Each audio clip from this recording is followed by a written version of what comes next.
We're gonna be talking, we'll start off probably kind of a little boring stuff, maybe a little negative stuff at first, but I'm gonna put a spin on it at the end to make it ways that you can make yourself healthier.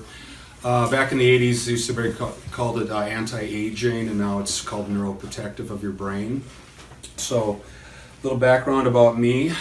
Susan and I kind of have the same lineage. We're both from Minnesota. I grew up in small towns. I grew up in a small town, Arlington, Minnesota. I developed a skill set of driving tractors at the age of 9. They didn't have employment laws back then. I graduated from Northwestern Chiropractic College in 1987, and I was in practice about 5 years, and I met somebody that changed my life, and his name was Dr. Ted Carrick. And Dr. Carrick is basically the godfather of neurology, and Ted is an amazing individual. He's basically self-taught in many things, and what he's done is taken many different types of applications and made it into neurology. And everybody goes, well, what's a chiropractic neurologist? And it's like, well, I don't write scripts. I was a chiropractor to start with. I don't write scripts. I'm going to try to change your brain without a drug. I'm going to try to change your brain without a procedure. And I had my neurology diploma since '95. There's 7 of us that are board certified in the state here. I'm one of the 2 in Scottsdale here. The rest are in either Tucson or Chandler or the West Valley. And back in 2017, why do we live, why do we die? In all age groups, number 1 and 2 causes of death is either heart disease or cancer. It depends which decade you look at. Number 3 cause of death is trauma from falls, except teenagers, and that's usually car accidents. And then you get into respiratory diseases. You see stroke there again. But the number 6 cause of death right now is Alzheimer's. And in the last 30 years, they've tried over 200 drugs. Nothing works. Okay, and I'm going to come up with strategies for you of what you can do that doesn't involve a drug. So. We're going to talk about all kinds of neurodegenerative diseases, and I'll get into the brain anatomy, give you a little overview on that. But there's many different signs of Parkinson's, okay? And Parkinson's is a movement disorder, and one of the first clinical signs of Parkinson's is when you see somebody walk, they should be walking like this, okay?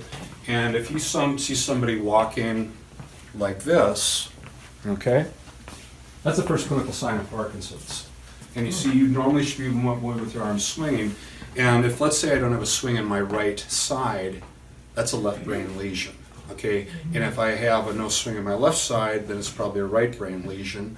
And a lot of times in the right, if you're going to have an injury in your brain, have it on your left side, okay? Because your left side controls the right side of your body. Your right side actually influences both. So when you have people that have strokes, they've got a better survivability of left side versus right side. So there's 7 other signs that's listed here, and the sad thing is it's kind of like if you go to a high school reunion, and you go back for your 10-year, or maybe your 20, or even beyond that, and you don't see people every day, but if you see them time in between, and all of a sudden you just run into something, it's like, what happened to you, okay? And you can have like the smallest guy on the basketball team not be the same size as the wrestler, heavyweight wrestler, that type of stuff. So the sad thing with many things that are neurodegenerative is they don't really happen overnight. It takes time. And I'll be getting into that of how you can try to do assessments for yourself. Okay, well, what does this picture remind you of? Happy wedding. Yeah. This is where we all got to start, right? Okay. Maybe for some of us it might have been not a bouquet of flowers, but maybe a bottle of whiskey, but it's like that's how we all kind of get started. It's like the sperm and the egg came together, and that was the start of you. And that's my joke for the night, if you like it. And but basically, I'm going to show you a few things about histology and neuroanatomy and stuff, and I'll show you how it's all going to tie together. As we develop, there's basically 3 sections. One's called the endoderm, okay, which is going to be the development of your digestive system, your gut, your organs. Your mesoderm is basically your muscles, your bones. Your ectoderm is going to be your brain, okay, so spinal cord, okay, and there's going to be a quiz on this later. Mm-hmm. Okay, so I'm going to talk about the lobes of the brain next, okay, and we have something called the parietal lobe here. They're on both sides, okay, and that has to do with sensory and motor activity, okay. We have the frontal lobe, which is more behavioral. We have the occipital lobe, which is for vision. We have our temporal lobes on each side, which is for short, long-term memory, and hearing, okay? And then we have something called associative cortexes, which basically are just little links between them all, okay? So are we getting that as we progress? Now, if you look back, actually let's go back to that brain for a moment. So if you see the structure right here, okay, so this was the temporal lobe. This is the frontal, parietal, occipital. This guy here is the cerebellum. Now, even though it's only 10% the volume of the brain, it has 90% of the neurons, okay? 90% of the what? 90% of all the neurons or nerve cells are found in the cerebellum, okay? And balance is affected by three things, okay? Your eyes, your ears, information over muscles and joints, okay? So eyes is vision. The vestibular system is basically the inner ear mechanism, okay? And the cerebellum basically has to do with muscle and joint activity. Now, the vestibular system is composed of a couple of structures. They're called canals, okay? And we got the horizontal, the anterior, the posterior canal. And a lot of times people can sometimes have the problem of dizziness. The worst things are some sort of a stroke or a brain tumor. Okay, the most common thing is benign paroxysmal positional vertigo, where there's these little crystals that are in those canals. And it's just like the 101. Everything should be going smooth traffic. And let's say there's an accident, things bottleneck.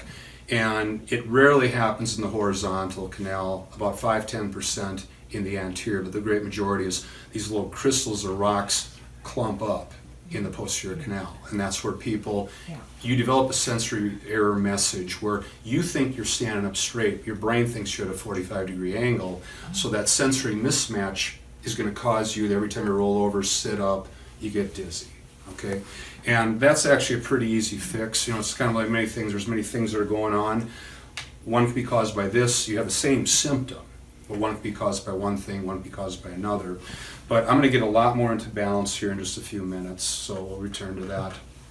Okay, I got a couple Burdorf-isms. There's a couple rules in neurology. The first rule is brain is a sensory and motor system, and it's controlled by your 5 basic senses: vision, hearing, taste, temperature, touch. You can say the 6th sense is women's intuition if you want. Okay, that's a joke again, nobody laughed. Absolutely. But that's, everything comes in sensory, everything goes back up motor, okay? The second rule is there's many different types of touch receptors, but just pretend there's 2, okay? And one, if let's say I got a symptom of pain here, and we're talking about brain health here, we're not talking pain here, but let's say I got pain here, one nerve goes to my brain, tells me about that experience of discomfort. The other nerve, if I activate it, blocks the pain, but it basically affects 3 other factors. It affects the strength or tone of muscle, it affects balance, it affects circulation. Okay, so there's 2 basic rules, and if you actually understand that, I can take you a long way in neurology. Okay, does anybody know what a half-life is? Come on, you're scrubs. Okay, half-life means change. Okay, and you go back to high school, you know, as far as uranium breakdown, stuff like that, but it doesn't matter. Drugs, chemicals, how long something stays in your system, that means a half-life, okay? And there's a rule of 4s that, once again, if you understand this, you'll go a long way. If you don't have oxygen to your brain for 4 minutes, you're probably dead. Okay, think of a drowning victim, think of a choking victim. If you don't drink water or fluids for 4 days, you'd probably be dead. And if you're, let's say, out in the desert, starving, 40 days, you'd probably be dead. So half-lives are seconds, minutes, days, weeks, months, and for the most part, half-life of brain, seconds to minutes. Okay, half-life of muscle, a couple weeks. And a perfect example is, let's say you're already strong, healthy, you go skiing, you break your arm. They cast it, say, 6 weeks. So that's a 2-week, 2-week, 2-week progression. Okay. What happened to that size of the muscle after you get the cast off? Barbara? Does it get big or little? It got very weak. Yeah, atrophy. That's the example there. So now we're going to start gauging a lot of therapies on half-lives, because you really want to put something to the test, try a therapy, did it work? Okay, there's nothing worse in the world than doing therapy all day long that nothing works, okay? All right, what does this remind you of? What is that? Hiroshima. I'm sorry? Hiroshima. Yeah. And here's the deal, you know, why do we get sick, okay? The more you get to know me, you're going to find out I'm a real history nerd. If I wasn't in healthcare, I'd be a history teacher somewhere. And basically between 1945 and 1993, when they started banning nuclear testing, there was 2,056 nuclear tests throughout the whole world. Okay, the major countries, United States did them, France, Netherlands, Great Britain, they did it in their colonies.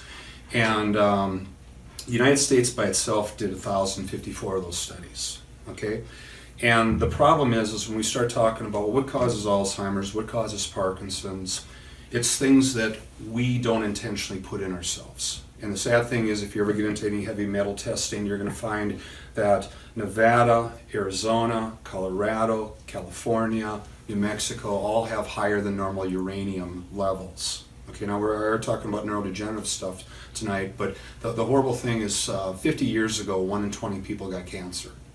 Okay, 10 years ago, 1 in 4 people got cancer, and right now it's approaching 1 in 2 people getting cancer. And the horrible thing was back in Vegas, and they were doing this back in the 50s and 60s, is just like we have 4th of July fireworks. Well, they thought it was really great to have a nuclear bomb blast about 40 to 60 miles outside of Nevada Strip. And at 5 o'clock happy hour, wow, isn't that really cool? Well, congratulations, those are the people that died of cancer first. Okay? All right, so it's environmental. And the second thing is, what do you do to yourself? Okay? There's a lot of research of how caffeine, alcohol, nicotine, sugar, artificial sweeteners, phenylalanine, aspartame, trans fats, these are all things we put into our body. And when you look at caffeine and alcohol, there's a lot of studies that will show to you that small amounts in moderation are been benefit for many things. Nicotine, nothing.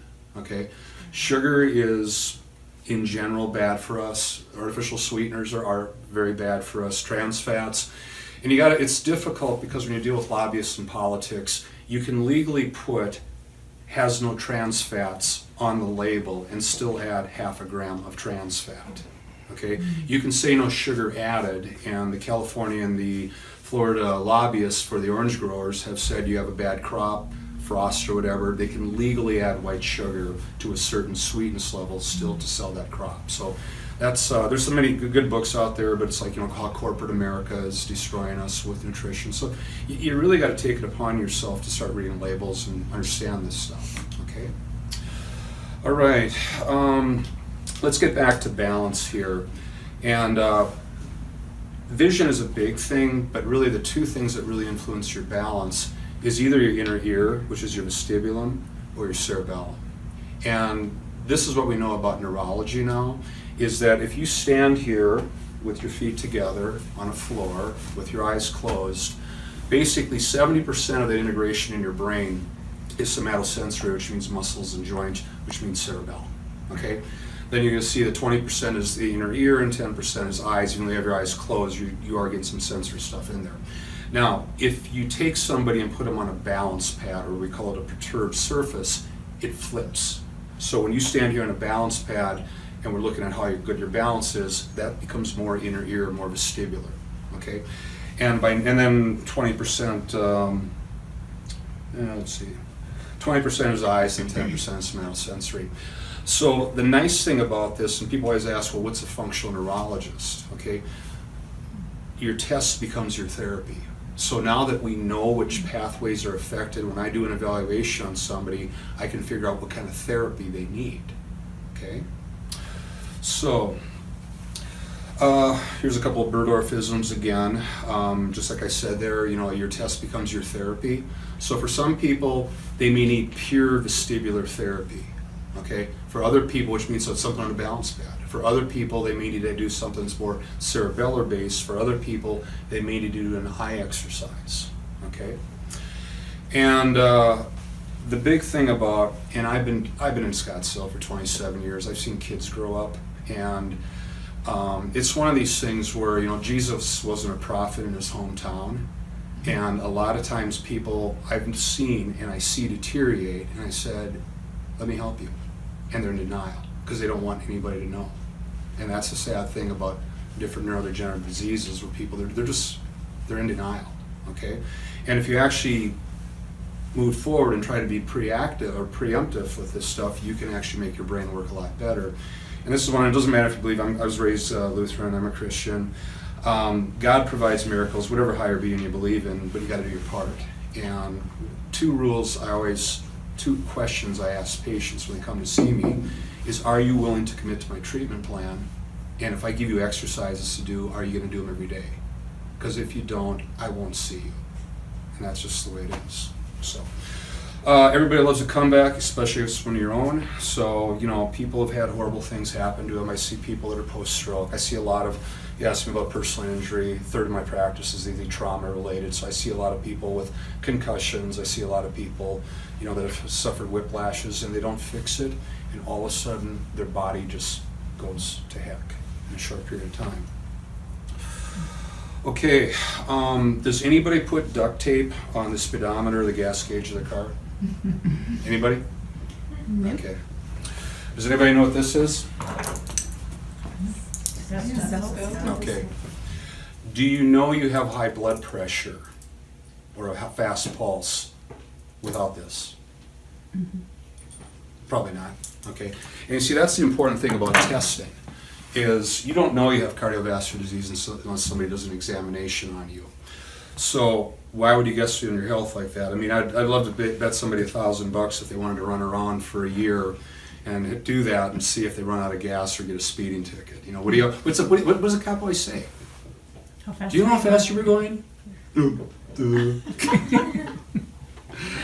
Okay, so if you see me or any other chiropractic neurologist in the state, you're going to get a very standardized exam, and we have equipment that nobody else has. Okay, this picture here is it's called CAPS. It means Computerized Assessment of Postural Systems, and it's computerized that basically when a patient stands on either hard surface or on a foam surface, more importantly, it measures your sway patterns. And it's a 25-second test. You do a neutral left and right rotation, and it gives me information of what kind of patient, what kind of therapy do you need. Okay, so CAPS, all us doctors that are chironeurologists have this equipment. The other thing I have, and I'm really excited about, is something called Right Eye, and I'll do an assessment on somebody tonight when I finish here. But we're going to talk about, let's just jump forward to here. Well, I'm sorry, I'm on the left side. Okay, so we already know what the parietal lobe is, right? Okay, we know what the frontal lobe is. So parietal sensory motor, right?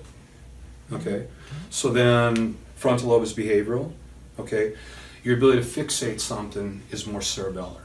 Okay, so what this machine does is, I've had my neural since '95, and if you want to fly a plane, you got to be a pilot, right?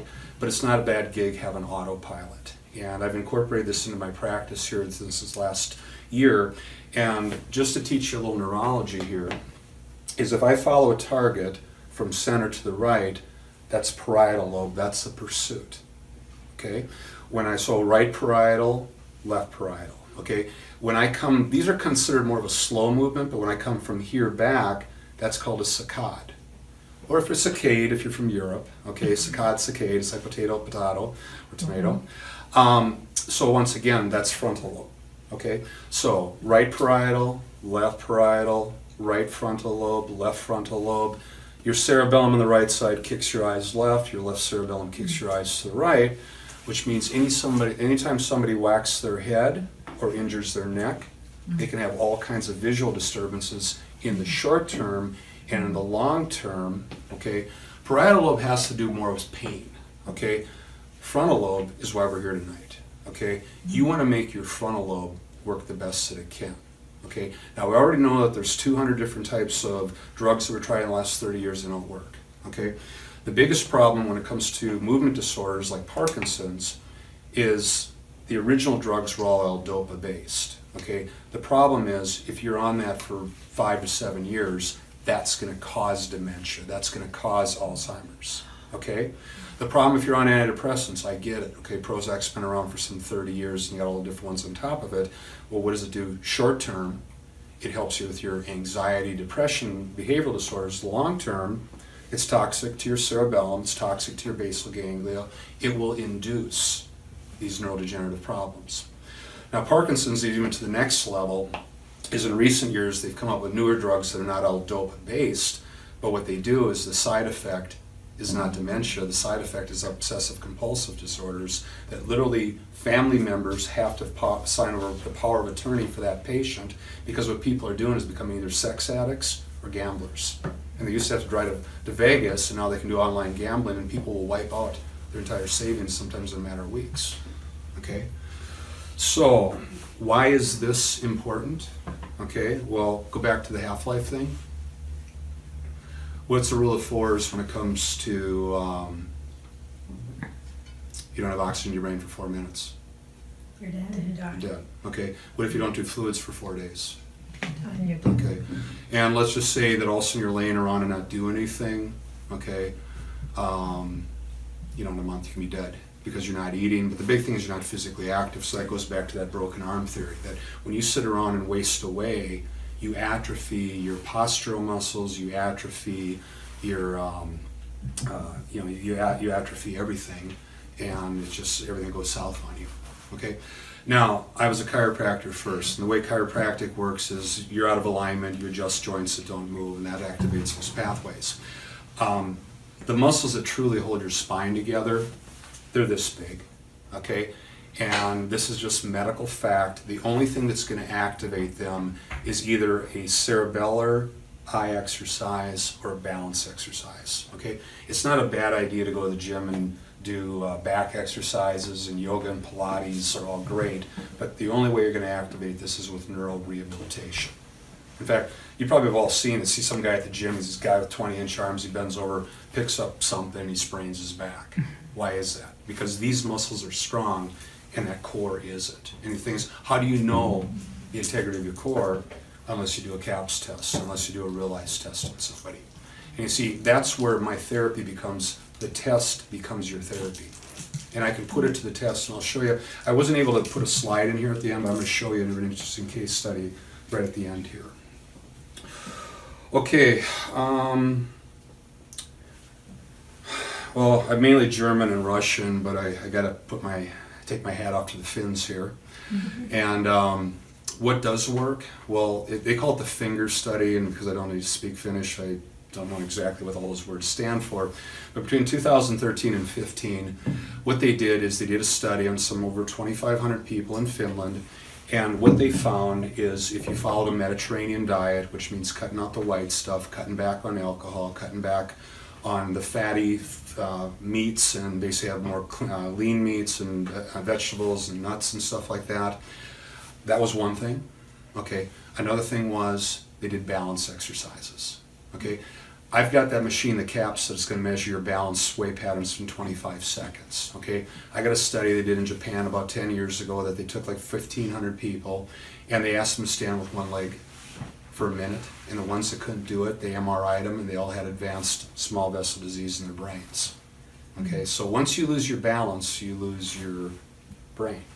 Okay, the third thing they do in this study is they basically had patients doing memory exercises, and what they found was they basically were able to reverse the effects of Alzheimer's by 30 degrees, and they were also they were able to prevent it, and that was a 2-year study. Okay, now, I want you to know that I am not the only thing to fix you, okay? And I get probably 40% of my patients from MDs, so I co-manage patients all the time. And one guy I'm a big fan of is Sean O'Neill, and I usually bring him into my office 3 times a year. And he always kind of does an intro course for an hour in my office, and then he actually teaches us a course that's about 7 hours. And for less than $200, he's going to teach you to remember a couple hundred things in this 7-hour course. And it's just kind of like if you want a big arm, you got to exercise it. Their course, it's the best money you could ever spend for less than $200. And it's free for life. They want you to go back every couple of years to get a refresher, because if you keep activating your brain, and it's multisensory stimulation, where the way I remember Barbara is there's something about you I remember, and that's why I'm not going to say, but but these are all multi-sensory things, okay? And so Sean's got a wonderful thing. There's his contact information. And now I'm going to talk about blood work. And I'm a chiropractic neurologist, but I also do science-based nutrition. And we go back to the thing with half-lives, seconds, minutes, days, weeks, months. So we're going to apply the rule of 4 with blood work, okay? And does anybody know what the half-life of vitamin D is? No? Okay. 15 days, okay? Now, does anybody know what their vitamin D level is? Yeah. What is it? Well, it's down. That's why I'm taking vitamin D. Okay. Okay. Well, I got a great strategy for you. You see, medically, when we look at what's normal and then what we consider healthy, okay, normal is basically on a sick population. You got healthy people, you got sick people in there. Vitamin D to a medical doctor would be 30 on your blood test. It's measured in deciliters. Ideally, the healthy range is 50 to 70. Okay, I'm 64. So what you can do is you can get a vitamin D test, and I'm not here to sell you blood panels. If you can get it run through your insurance, go ahead.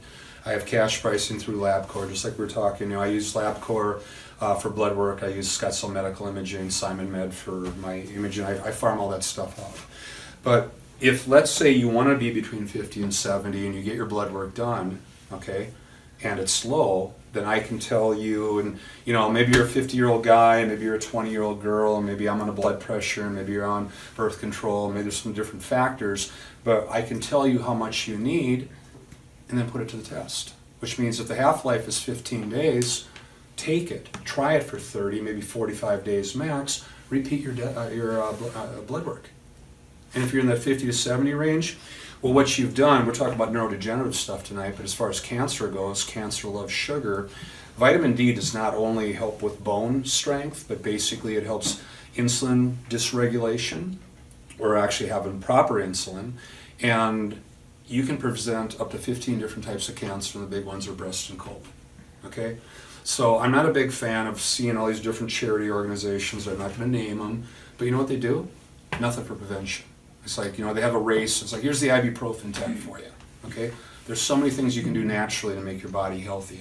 And I had an interesting time about 5 years ago. I was at a Christmas party, and I had this really pretty girl. She happened to be a pharmacist. And we started talking, and she goes to me, it's like, well, I'm a chiropractic neurologist. I said, yeah. And I just looked her square in the eyes, and I said, drugs keep you alive. They don't make you healthy. And also I saw a little nystagmus in her eyes, and then she got it. Okay? So a lot of people have a hard time wrapping their head around this. And maybe I'm going over your heads with certain things, but I've got some basic approaches, and it's kind of like there's 2 types of people in this world. Okay? The one type is either they're not doing anything, or every time they're getting on the internet and talking to Dr. Google, they're coming up with taking grocery bags of supplements they don't need. Okay? So rather than taking that duct tape, put it on your speedometer, your gas gauge, why don't you try some basic testing? Okay? That's a $39 case study you can do on yourself. Okay? But the big thing is then retest with another $39 down the line to see if it worked. Okay?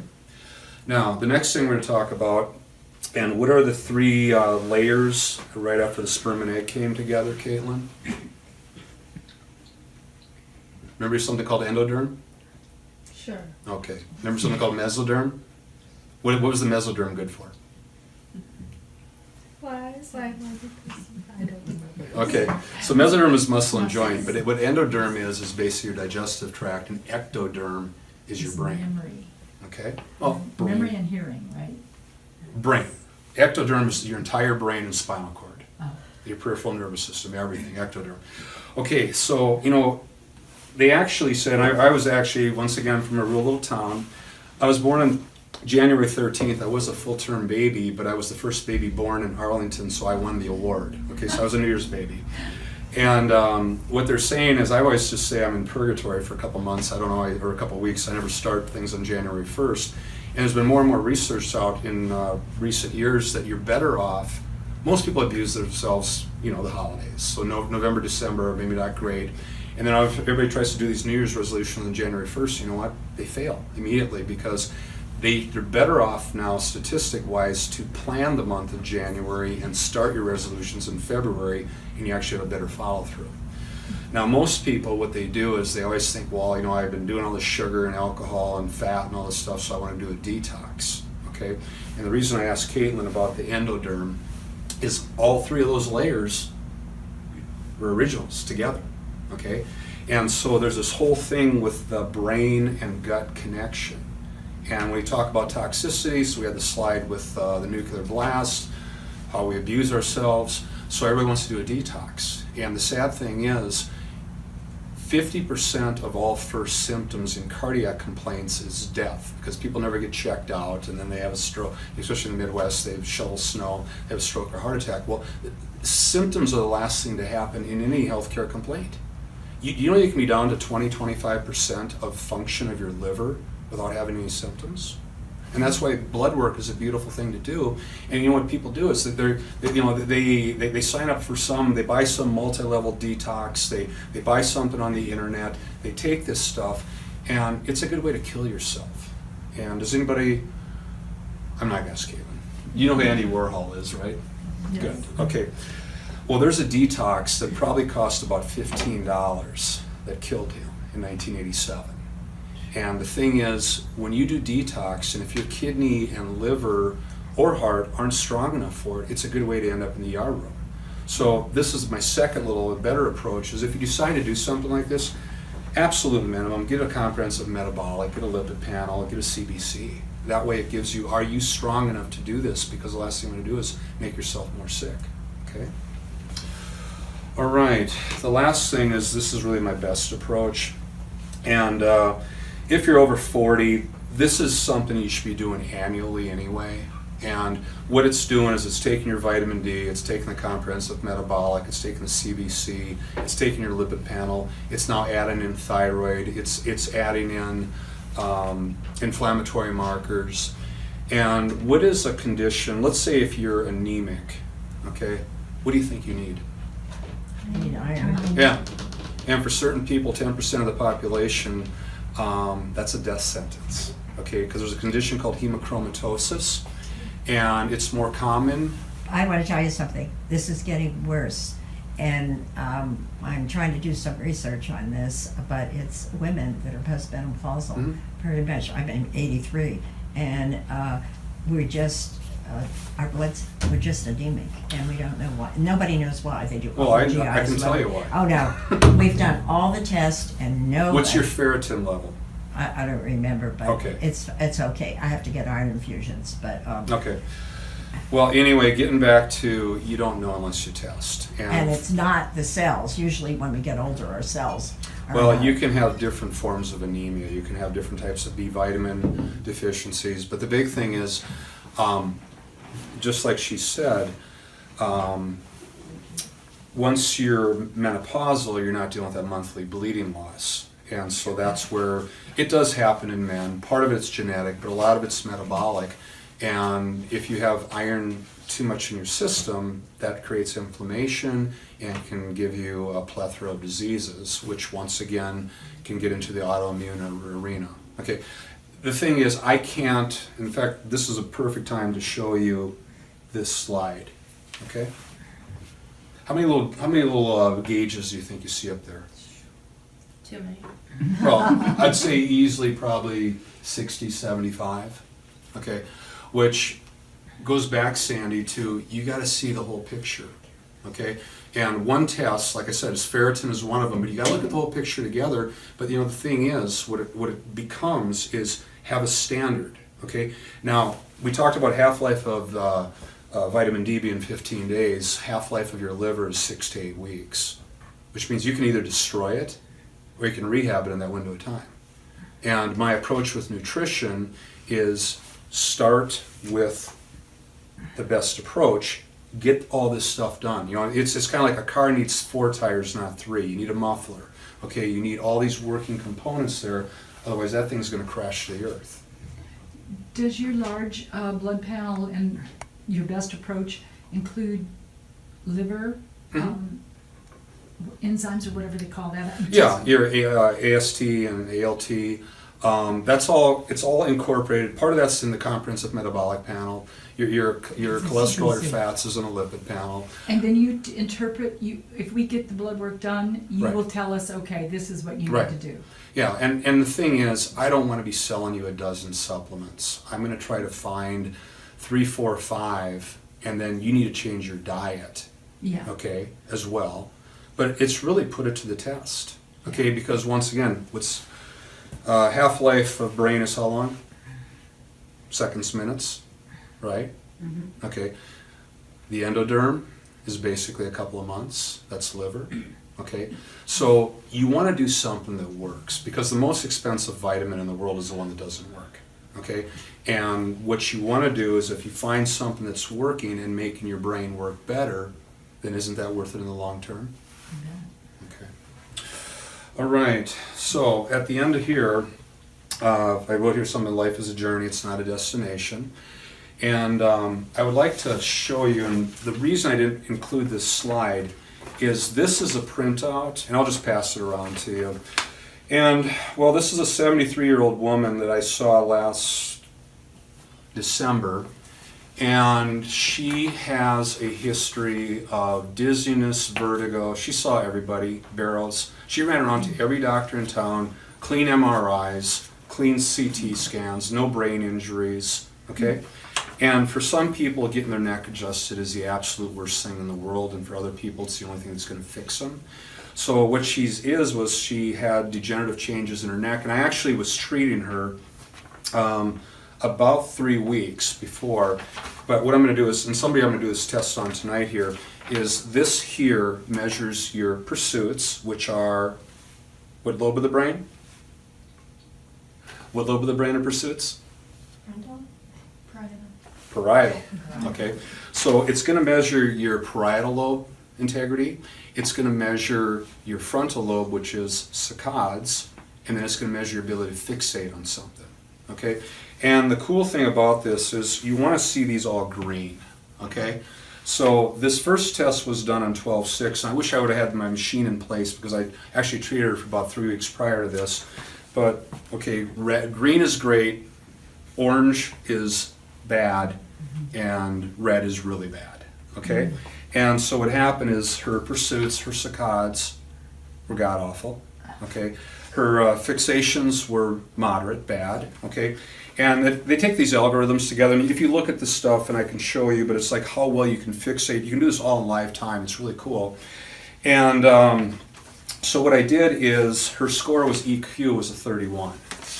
Now, that was on 12/6. This is on 12/13. Okay, and this was 1 neck adjustment and 5 days of doing eye exercises. And those 5 days cumulatively of doing those eye exercises took 1 hour of her life to do. Okay, and she was at, when I did this test on her on the 12/13, 95%. She was already probably 80% when I stood the first time at her, but she was like feeling 95% better. It's like, wow, I feel great, I feel great, I feel great. Okay? This is a nice little clinical gem here. So, 12/13, what happened? Christmas, New Year's, stopped doing your exercises. Went right back to where she was before. So she went from having a score of 31, improved to 54, dropped back to 36, because you know what she did? Stopped doing her exercises. Okay? What were her symptoms originally? Dizziness, Dizziness. couldn't roll over in bed without being all vertigo and stuff, headaches, the classic stuff. And the sad thing was, is this woman was 73, she was in a couple bad car accidents throughout her life, and she had severe degenerative changes in her spine. And the problem with arthritis is, it just means, brutally honest, you are structurally weaker than somebody that has no arthritis, which means you can do trivial physical activities and injure yourself. And the big things, we all got our stories. You can play sports. I played high school football, college and stuff like that. And when you have these injuries, you're never perfect afterwards. And that's what's the half-life of muscle?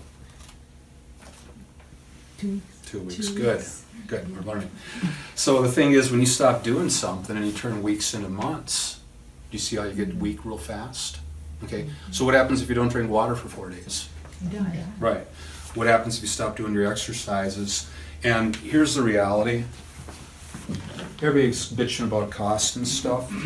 For this and this, which is going to cost you less than $50, I can show you all kinds of things that you can do to make your brain work better. Okay? And it only takes 2 things, time and effort. So anyway, that's why I'll probably stop here. I'll be willing to answer any questions. I know I went through a lot of stuff. I have a question.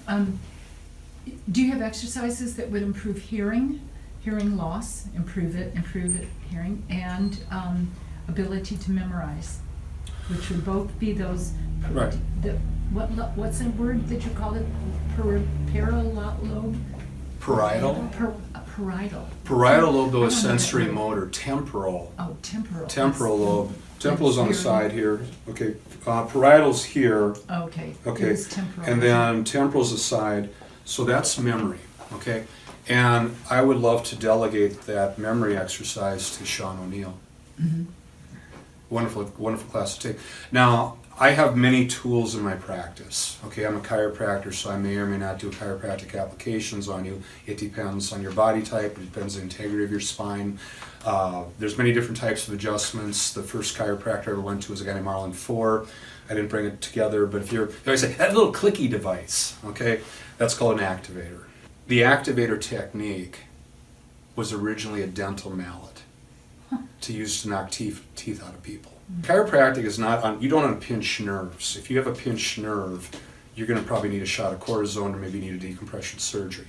If you've got a joint that's locking up or fixated, then it's all about activating those joint receptors. And that's how chiropractic works. And I can do a hands-on adjustment, I can do an instrument like an activator, I can use drop pieces, but everything I do is neurology-based. Okay? Now, we talked about the lobes of the brain. Just to go back on Parkinson's, is underneath your cortex, and the thing is, the difference between animals and humans is animals have a little bit of a frontal lobe, but humans have a much bigger frontal lobe.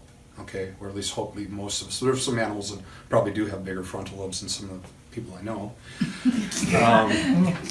But that's what it's about. Is that's all the thinking part of the brain.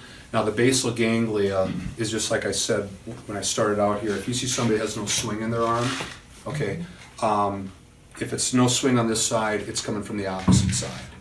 Okay, and the sad thing is, you know, you never realize what it's like to lose function until you've lost it.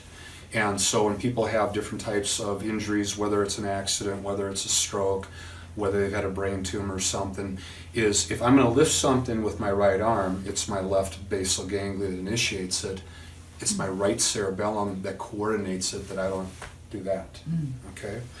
And so once again, the path of therapy with people, I'll incorporate all different types of physical modalities. And that's what Dr. Carrick taught me. And one thing Dr. Carrick taught me a long time ago was test and retest. Okay? You don't sign somebody up for a treatment plan of months and not reevaluate. I reevaluate every week, okay, to see is it working. And the same difference, blood work, take vitamin D, that's your little initial investment. And if you can wrap your head around it, it's like, okay, well, maybe this makes sense that I should do my whole body, then maybe I can decrease that chance of getting Alzheimer's, decrease in Parkinson's. I mean, I think I somehow slipped through one slide there, but trauma, okay? I played high school, I played college football. If you played high school football, you got a 21% chance, okay. Do you know what chronic traumatic encephalopathy is, CTE? Understand that? Okay. So if you injure a joint, you don't fix it, you get arthritis, okay? If you inflame your brain and don't fix it, okay, you get something where the neurons, the nerve cells, are replaced with something called tau proteins, and really it's just arthritis of your brain. So if you're still alive and they take an MRI, they're going to see decreased brain volume, small vessel disease, they make those comments. If they actually check your brain when you're dead on autopsy, they'll see these structures called tau proteins. And the statistic is 21% of high school seniors probably have CTE in their brains. 91% of college athletes got CTE in their brains, and basically 99% of all NFL guys. And the sad thing was, remember Washington State had a football player quarterback committed suicide a couple of years ago? He didn't take any hits, okay, for the most part. And he had CTE in his brain at the age of 21 on autopsy. So there's a lot of tests that you can do, and one you can do is called the APOE. And it basically gives you statistical chances of what you have of the chance of getting Alzheimer's. It's about a $150 test, and that's one test I won't do because I don't want to know. Okay, and I'd rather just fight this as far as go about things. Yeah, I've had bad things happen to me. I've had several car accidents. I've had concussions in high school and college. And they found me in the shower, standing there for a half hour. So maybe come on now. So, but we all got our stories, and the takeaway point I'm going to give you all is there's many things you can do that don't cost that much to make your brain work better. So, if you're interested in hiring me, like I said, I will. If you want to give your emails to Susan, I will send you one of my newsletters. When we're talking about all those tests, okay. There's one though. I'll send you an email that basically lists all those tests, and you can take it to your MD, and he can go ahead and write the referral for you. A lot of times, if you're over 40, it's probably a good idea to get your hormones done too, yearly. And once again, I co-manage a lot of patients with naturopaths or functional medicine doctors, because the three things as we age is usually if your thyroid, your hormones, your adrenals are working suboptimally, you just don't recover from injuries. So, any other questions?